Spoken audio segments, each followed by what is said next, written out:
ada 3 kebijakan PDI Perjuangan, Pak Ganjar Pranowo, kader PDI Perjuangan, Pak Yasona Lawli, kader PDI Perjuangan, yang merugikan rakyat Bali, di mana selama ini rakyat Bali selalu memberikan dukungan penuh kepada PDI Perjuangan maupun calon presiden dari PDI Perjuangan. Tapi hari ini ada 3 kebijakan yang sangat-sangat merugikan rakyat Bali. Yang pertama, penolakan Megawati terhadap pembangunan Bandar Udara Bali Utara. Saya kira Bali ini pembangunannya tidak merata. Turisnya menumpuk di Bali Selatan. Bali Utara potensi-potensinya hampir tidak mampu diberdayakan. Oleh karena itu, pembangunan Bandar Udara Bali Utara akan membuka aksesibilitas, menjaga kelestarian lingkungan, karena bisa membangun jalan tol dari Bali Utara ke selatan. Akan ada distribusi turis secara merata, tidak hanya menumpuk di selatan. Tidak hanya mengalami kemacetan yang luar biasa di Canggu, Seminyak, Uluwatu, Ubud, dan Pasar. Tapi juga akan merata sehingga kemacetan bisa teratasi di Bali. Yang berikut, potensi-potensi wisata di Bali Utara, misalnya Pantai Lovina dan lain, masih bisa diberdayakan secara baik dan benar. Lalu pendapatan juga akan meningkat dan rakyat juga kesejahteraannya meningkat. Tapi kenapa Ibu Megawati menolak? Ya, ketidakseimbangan akibat pembangunan yang tidak merata di Bali, terutama bidang pariwisata, ini perlu diberi perhatian khusus oleh pemerintah. Oleh karena itu, penolakan Megawati jelas merugikan rakyat Bali. Itu pertama.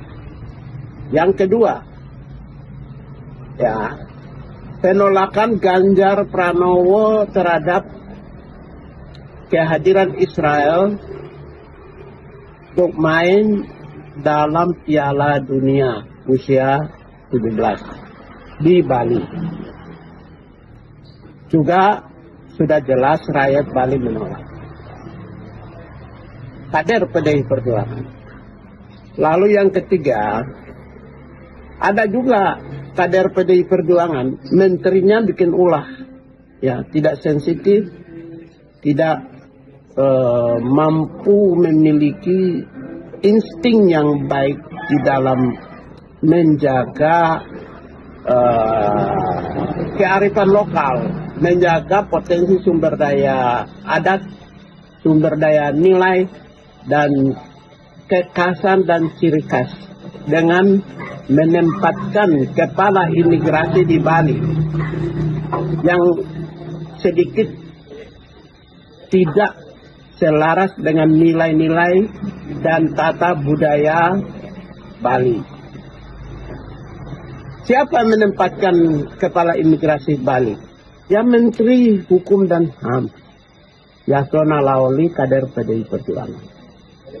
Oleh karena itu, kalau andaikan Pak Yasona Lawli, kader PDI Perjuangan, tidak menempatkan, ya, atau menempatkan seorang yang memiliki kesamaan nilai dan budaya, ya, tampilan estetika yang hampir sama dengan nilai-nilai yang dianut oleh orang Bali, tidak mungkin Pak Wedakarna itu menolak. Sebenarnya Pak Wedakarna menolak terhadap kebijakan penempatan pejabat oleh Menteri Yasona Lawli, kader PDI Perjuangan, pendukung Ganjar Pranowo. Ya, itu sebenarnya masalah utamanya.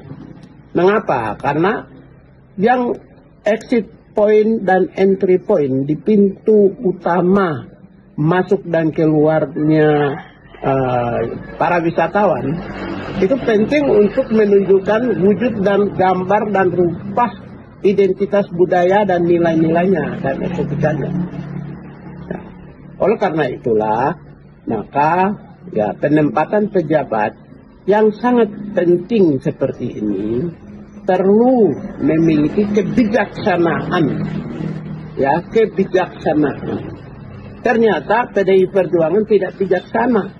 Ternyata pendukung Ganjar tidak bijaksana. Ternyata Pak Menteri Yasona tidak bijaksana. Ya, oleh karena itulah apa yang selama ini ya orang Bali atau rakyat Bali telah memberikan dukungan yang penuh kepada PDI Perjuangan dan calon presiden selama ini. Tapi ternyata itu tidak selaras dengan kebijakan-kebijakan yang dilakukan oleh kader-kader PDI Perjuangan terhadap rakyat Bali. Silakan memikirkan